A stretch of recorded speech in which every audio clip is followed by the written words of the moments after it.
দেখে এদিকে ঘোরাও মুখটা একটু হালকা, এদিকে ঘোরাও। বাহ বাহ বাহ। বন্ধুরা, তোমরা তো সবাই জানো যে আমরা গিয়েছিলাম বৃন্দাবনে। তা যাওয়ার আগে সাজুগুজু তো করে নিলাম, আর এই যে লাইনে রয়েছি আমরা, লাইনের মধ্যে ঢুকে দেখি বান্দর মামা একজনের চশমা নিয়ে গেছে, নিয়ে রাগের চোটে ওটা ছিঁড়ে বিড়ে ভাঙলো।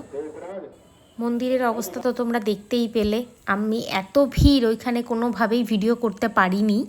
তা সবাইকে বলছি কেউ ভিআইপি লাইনে যাবে না, কারণ ভিআইপি লাইন বলে কিচ্ছু নেই ওখানে, সবটাই শুধু শুধু পয়সা যাবে তোমাদের।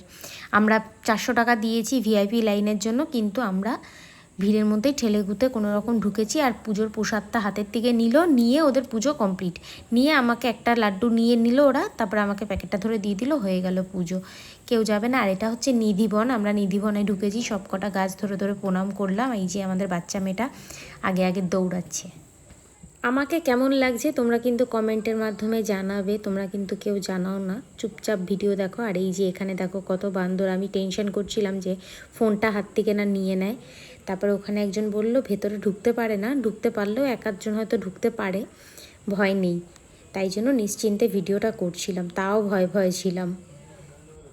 ওখান থেকে গিয়েছিলাম প্রেম মন্দিরে, কিন্তু প্রেম মন্দির 8টার সময় বন্ধ হয়ে যায়, বন্ধ হয়ে গেছিলো। আমরা বাইরে থেকে ভিডিওটা করে নিলাম, যাবো তার পরের দিন আবার প্রেম মন্দিরে। আর হোটেলে ফেরার আগে রাস্তায় খাওয়া দাওয়াটা সেরে নিলাম। ওখানকার যা খাওয়ার, বন্ধুরা আমাদের খুব কষ্ট হয়েছে খাওয়া দাওয়াতে, এইটুকু তো স্যাক্রিফাইস করতেই হয়, তাই করে নিয়েছি। আর এই যে কিছু পিক তুলেছিলাম সকালবেলা, সেইগুলো আগেই দিয়ে দিলাম। তোমরা কিন্তু কমেন্টের মাধ্যমে জানাবে কেমন হয়েছে পিকগুলো। যারা আমার চ্যানেলে নতুন আছো তারা আমার চ্যানেলটা প্লিজ প্লিজ প্লিজ সাবস্ক্রাইব করে দাও। Tata, bye bye.